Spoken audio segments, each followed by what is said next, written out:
Assalamualaikum warahmatullahi wabarakatuh. Perkenalkan saya Maria Sofianiwati dengan NIM B1B1231107. Berasal dari kelas B semester 2. Tujuan saya membuat video ini untuk menyelesaikan tugas mata kuliah hukum bisnis. Langsung saja pada materi yang pertama, mengapa penting memahami hukum perusahaan dalam dunia bisnis. Dengan memahami hukum perusahaan, pengusaha dapat meminimalisir risiko kesalahan atau kegagalan bisnis, menjamin fungsi keamanan mekanisme pasar, melindungi hak pemegang saham, mengatasi masalah kompensasi, dan membantu pendirian perusahaan. Pada materi yang kedua, jelaskan definisi perseroan. Dalam pasal 1 Undang-Undang Republik Indonesia Nomor 40 Tahun 2007 tentang perseroan terbatas, yang selanjutnya perseroan adalah badan hukum yang merupakan persekutuan modal, didirikan berdasarkan perjanjian, melakukan kegiatan usaha dengan modal dasar yang seluruhnya berbagi dalam saham dan memenuhi persyaratan yang ditetapkan dalam undang-undang ini serta peraturan pelaksananya. Pada materi yang ketiga, jelaskan unsur-unsur perusahaan.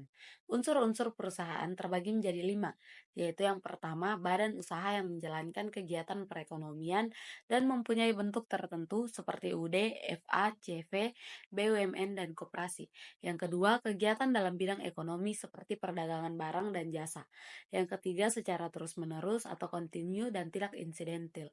Yang keempat, terang-terangan. Dan yang kelima, pembukuan. Pada materi yang keempat, jelaskan perbedaan badan usaha yang berbadan hukum dan badan usaha yang tidak berbadan hukum. Badan usaha yang berbadan hukum, harta kekayaannya berpisah, ada dalam bentuk saham, dan jika bangkrut, kekayaan pribadinya tidak ikut bangkrut. Sedangkan badan usaha yang tidak berbadan hukum, harta kekayaannya milik pribadi, dan perusahaannya bersatu. Jika bangkrut, kekayaan pribadinya juga bangkrut. Pada materi yang kelima, sebutkan contoh badan usaha yang berbadan hukum dan contoh badan usaha yang tidak berbadan hukum. Badan usaha yang berbadan hukum yaitu seperti PT, yayasan, dan koperasi. Sedangkan contoh badan usaha yang tidak berbadan hukum yaitu persekutuan perdata, firma, persekutuan perseroan komanditer atau CV, dan perusahaan dagang atau usaha dagang. Pada materi yang keenam, jelaskan definisi BUMN. Badan usaha milik negara adalah badan usaha yang seluruh atau sebagian besar modalnya dimiliki oleh negara melalui penyertaan secara langsung yang berasal dari kekayaan negara yang dipisahkan. Pada materi yang ketujuh, jelaskan organ-organ PT dan karakteristik PT. Organ-organ PT yang pertama ialah RUPS atau Rapat Umum Pemegang Saham. Ialah organ perseroan yang mempunyai wewenang yang tidak diberikan kepada direksi atau dewan komisaris dalam batang yang ditentukan dalam undang-undang ini dan atau anggaran dasar.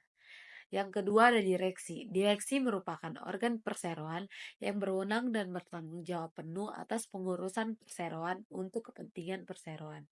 Dan yang ketiga ada komisaris. Komisaris adalah organ perseroan yang bertugas melakukan pengawasan secara umum dan atau khusus sesuai dengan anggaran dasar serta memberi nasihat kepada direksi. Karakteristik perseroan terbatas adalah bentuk badan usaha yang berbadan hukum dan memiliki fungsi ekonomi dan komersial. Pada materi yang ke-8, jelaskan organ perum dan karakteristik perum. Organ-organ perum terbagi menjadi 3. Yang pertama ada menteri, berperan sebagai menteri yang bertanggung jawab atas kepengurusan perum. Yang kedua ada direksi, yang berperan sebagai organ yang bertanggung jawab atas kepengurusan perum untuk kepentingan dan tujuan perum, serta memberikan nasihat kepada direksi dalam menjalankan kegiatan kepengurusan perum. Yang ketiga ada Dewan Pengawas. Dewan Pengawas berperan sebagai organ yang bertugas melakukan pengawasan dan memberikan nasihat kepada direksi dalam menjalankan kegiatan kepengurusan Perum. Karakteristik Perum yaitu 25% melayani masyarakat dan 75% sebagai profit. Demikian penjelasan tentang materi-materi yang diberikan kepada saya.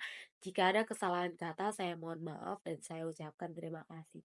Wabillahi taufiq wal hidayah. Assalamualaikum warahmatullahi wabarakatuh.